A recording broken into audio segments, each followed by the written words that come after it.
Hi, so I chose the topic collaborating with parents and guardians. And throughout this toolkit, I focus on the benefits of collaborating with parents and guardians, not only for the teacher, but also, for the parents and for the student. And they kind of all go hand in hand, which you see after we get through the toolkit. And then I also go over the necessities for having that strong relationship between teacher and parent, and why these topics are important, and how they do affect this relationship. And then I end it with some real life examples about not only why, or not only evidence as to why it's important, and how it can improve these students' academic life, but also a program that was set up for future educators to kind of try and master these skills before they get their own classroom. So, kind of diving into this toolkit, uh, there's a lot of benefits to creating this good relationship between teachers and parents.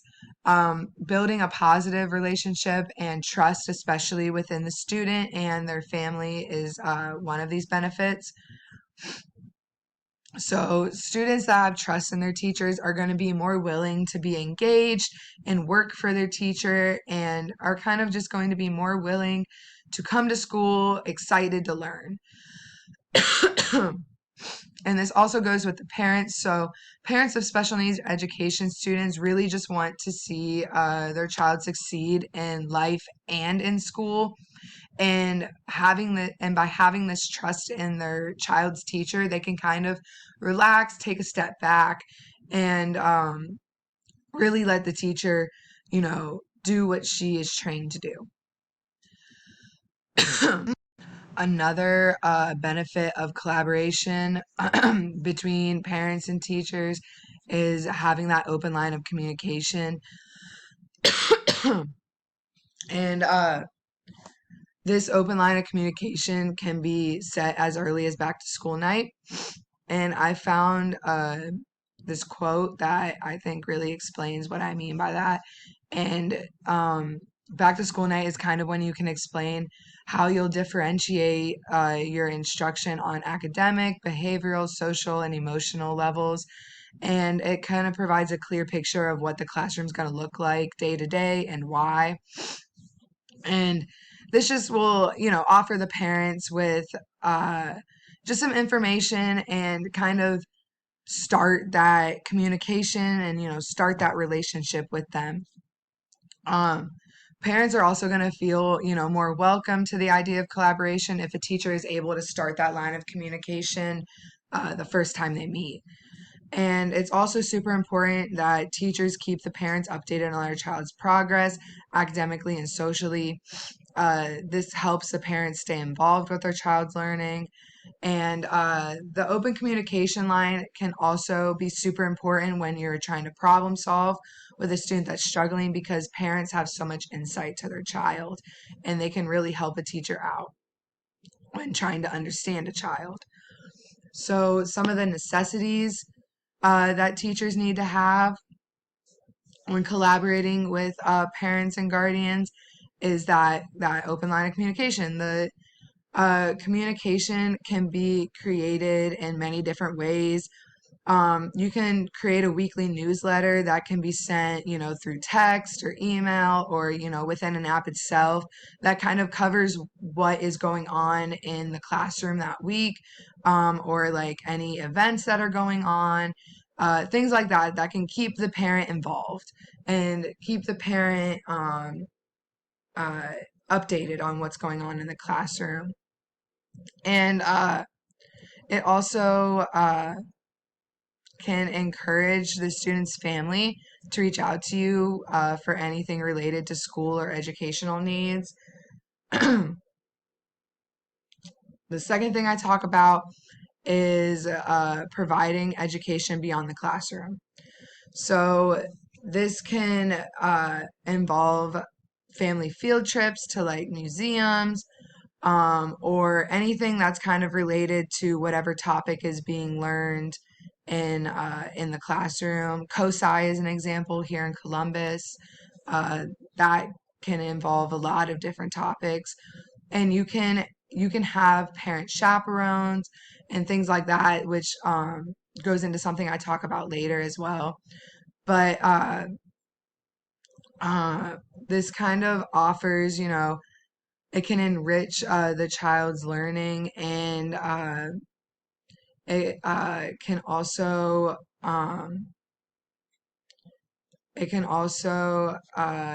help a family that needs help choosing activities, and you can also, like, a teacher can offer specific suggestions or shared resources, to help guide the family in their choices of how they can provide this education outside the classroom for their child. Providing feedback is also super important when collaborating. So providing feedback on a student's progress is important for the student and helpful on building a parent-teacher collaborative environment. Um, it's important to understand how to provide feedback for a student that's struggling. It's really important to, stay encouraging and celebrate the positives when talking to the parent about their child's academic struggles, because you want to you don't want the parent to feel scared or kind of upset about their academics. You want to keep the conversation proactive to keep the parents positive and willing to help out with these home activities. And also, this kind of goes into the trusting relationship. If you're able to stay positive with a student's parent, it kind of helps with that trusting relationship and building that relationship with them. Um, Community building is also a super important aspect of collaborating with parents and guardians, because it offers this welcoming environment for all parents and students. Building an entire community around a family-teacher collaboration is a great way to help students realize their academic goals and prepare them for the next steps on their educational journey. It's also super important to offer it in a lot of different chances for parents, because there's a lot of parents that are super busy, or one parent households. It can be super hard for these parents to stay involved with their students' academic life. So offering a bunch of different opportunities uh, can help build that relationship with your student's parent. The last necessity that I talk about is empowerment. And it's very important that parents are able to feel confident in helping their child at home. This also kind of ties in to keeping education going outside of the classroom. Teachers can provide uh, different resources for parents to help them feel confident enough in themselves to continue this academic learning outside the classroom. And teachers can cultivate that confidence by including their students' families in conversations and events that affect the students in school life. And also, like I said, direct families toward tools that can assist their students in realizing their goals.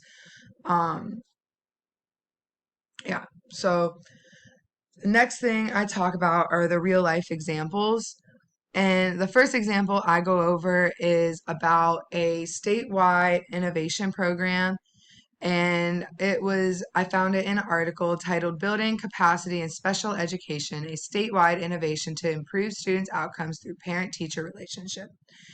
And it involves 80 different districts, and it was a 2-year long program. So within these 80 districts, each district chose one parent and one teacher to go through this 2-year long program, and they would go every other month.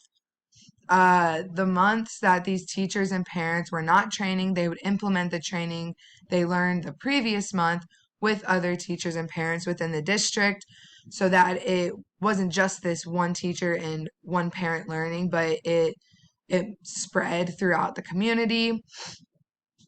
And that also works on, collaboration with coworkers when it comes to parents, and it also works on that parent-teacher collaboration.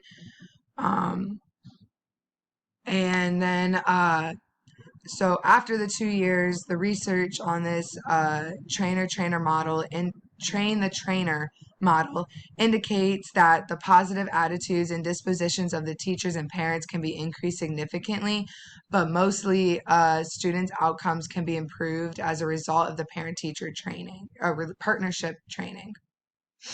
Um, the second real-life example I go over is a program that is offered to future teachers. And these future teachers are given the opportunity to learn how to develop a collaborative relationship with parents of all children, including children with disabilities. So, throughout my research, I came across the article, and it's called Preparing Special Education Teachers to Collaborate with Families. And it describes the implementation of the FAF, which is Families as Facility Program, and it jointly developed by a parent center of a special education program at a Southwestern university. So this program allows future teachers to have a firsthand perspective of what families who have disabled children experience, and that kind of includes, stories about their strengths, their differences, and the challenges that these parents have when raising their child with disabilities.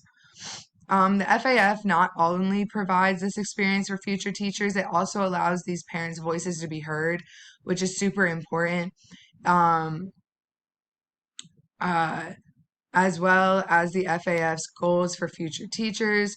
A long term objective for the FAF experience was to provide teachers, uh, to provide parents the forum for their voices to be heard and their perspectives to be valued. In sharing the stories, the parents had the potential to impact future teachers by encouraging them to develop collaborative partnership within families. So, yep. Thank you guys so much for listening.